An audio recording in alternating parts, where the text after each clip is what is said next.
Hi, this is Sara from Omnia. We've been experimenting on replanting different kinds of herbs and edible plants for quite a while now. Our goal is to have an indoor herb garden that can provide us with all the fresh herbs we might ever need for our family. We've used both seeds and store-bought plants in our experiments. What we've learned is that although seeds work, we want to skip ahead some and use store-bought plants to start with instead. So we moved to buying herbs, which we then replant and get to thrive in a way that doesn't require a lot of maintenance. By using store-bought herbs, we get the best of both worlds. We get to enjoy the herbs that are in season right from the start. And also we're able to experiment more to find out what works best for each herb. I prefer buying fresh herbs that are on sale from a store or directly from a nursery that I can use straight away instead of going the seed way. But there is a major flaw with most of the herbs you buy, and that is that they are commercially grown. That means that they're grown as fast and as cheap as possible. So getting them to survive and thrive takes a bit of know-how. If you don't replant them, they usually wither away quickly. So in this video, I will show you how to replant a store-bought French tarragon, so that you also can enjoy tarragon for a lot longer than the usual lifetime of these store-bought plants. The most common type used in cooking is the French variety. In France, tarragon is actually called the king of herbs because of its ability to enhance a dish.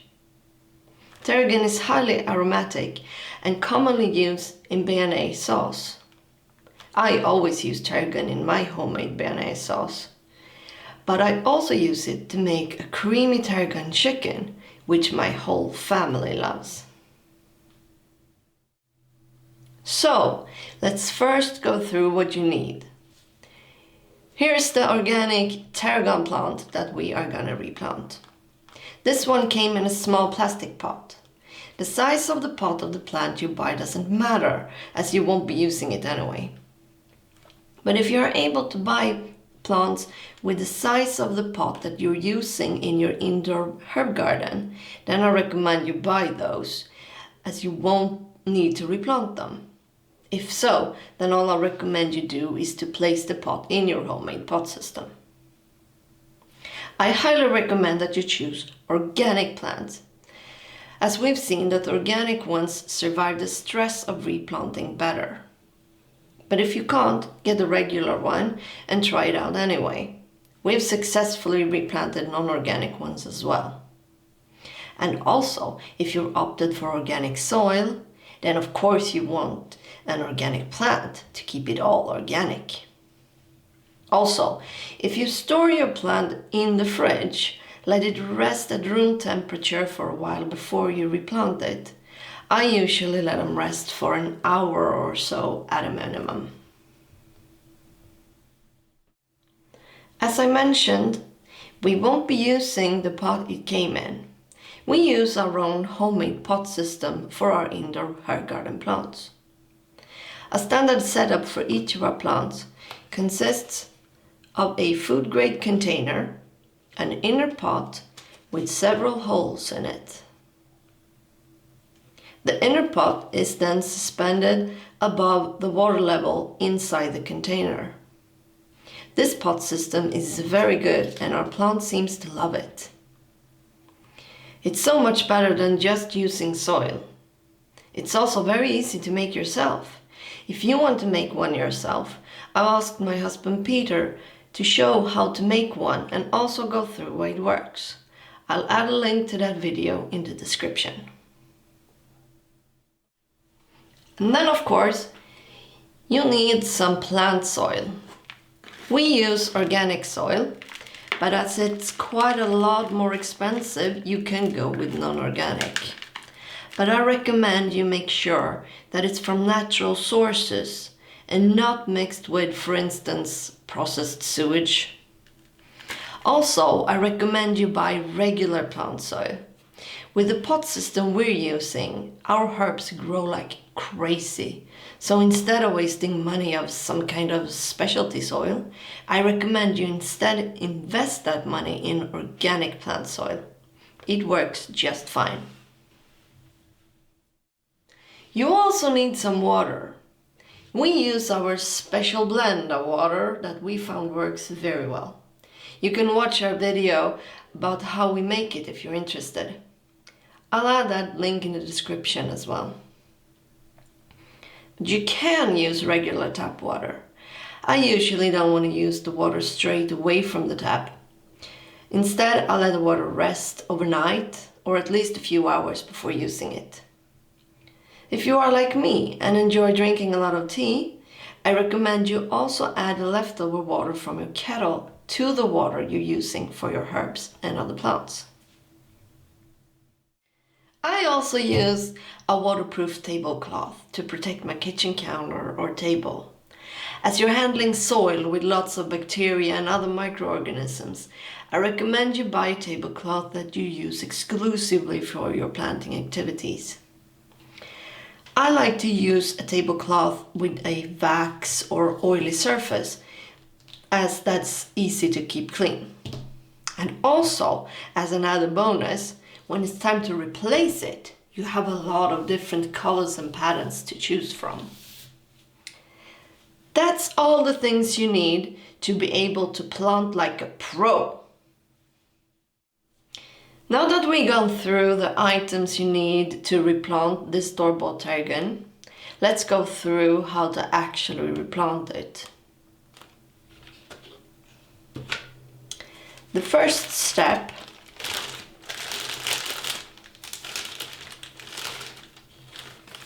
is to remove this pot the plant came in.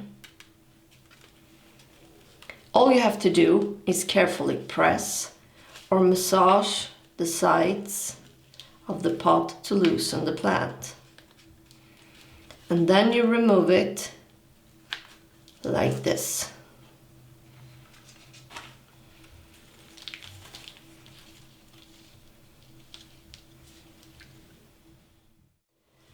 After you remove the pot from the plant, you need to make sure to loosen the hard-packed soil so that when you water it later, the water can reach the roots of the entire plant. The way to loosen the soil is the same as you did while removing the pot it came in. All you do is gently press or massage the sides of the plant while making sure you don't break its roots. This step is quite important, but you don't have to overdo it. Just loosen it some.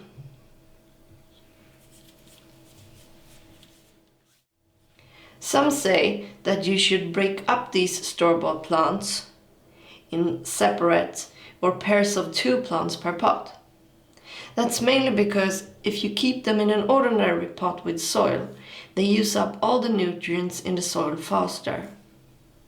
We've found that with the pot system we're using, we don't need to do that. The nutrients in the soil is of course used in our pot system as well. But when we add our water to it, that also has nutrients in it, the soil lasts a lot longer. The next step is to place the inner pot on the table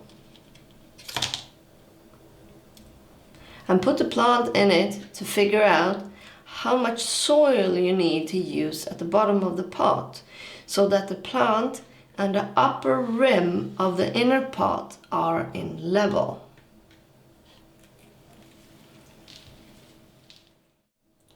So all you do now is add the soil that's required to level the plant with the inner pot.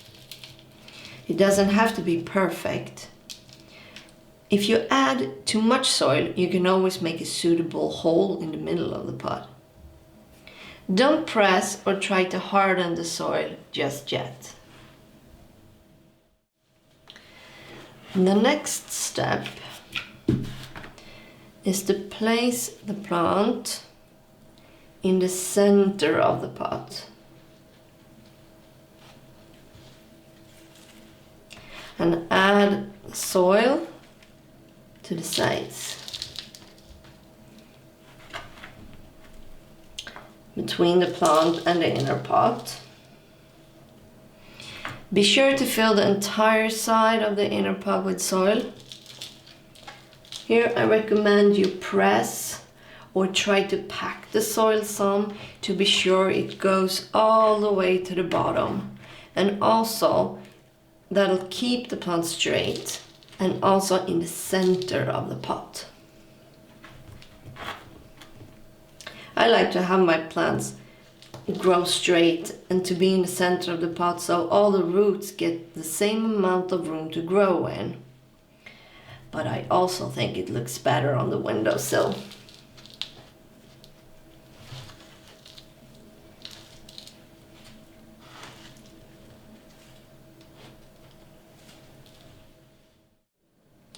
After you added the soil to the sides, you finish it up by gently pressing the plant itself. The goal is to get the rim of the inner pot about 1/2 centimeter or 1/5 of an inch above the plant. That way you're able to water it without having water all over the place. After I've replanted the plant, I will add water to the container that I'll be using as the outer pot in our pot system. I recommend you add to the maximum water level mark on the container.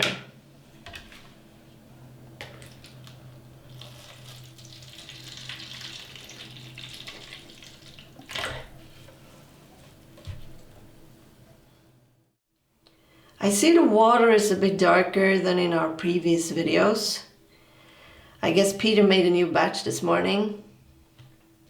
Now, we carefully place the inner pot inside our outer container and water it.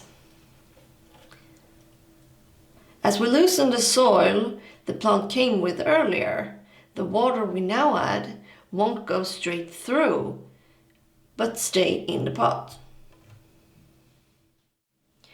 Add quite a lot of water the first few days, but don't soak it.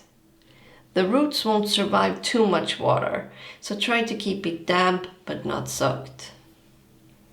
After a few days, you might notice that the soil on the sides is lower than the middle part where the plant is. That's perfectly normal. All you do is add some more soil to the sides. But remember, for your convenience, try to keep the soil about 1/2 centimeter or 1/5 of an inch below the upper rim of the inner pot. This is how we replant our store-bought tarragon to keep it fresh for a lot longer. Tarragon needs to be in a place where it's part sun, part shade during the day. So pick a well-suited windowsill to place it on and enjoy it. I hope to see you in the next video and good luck with your indoor herb garden.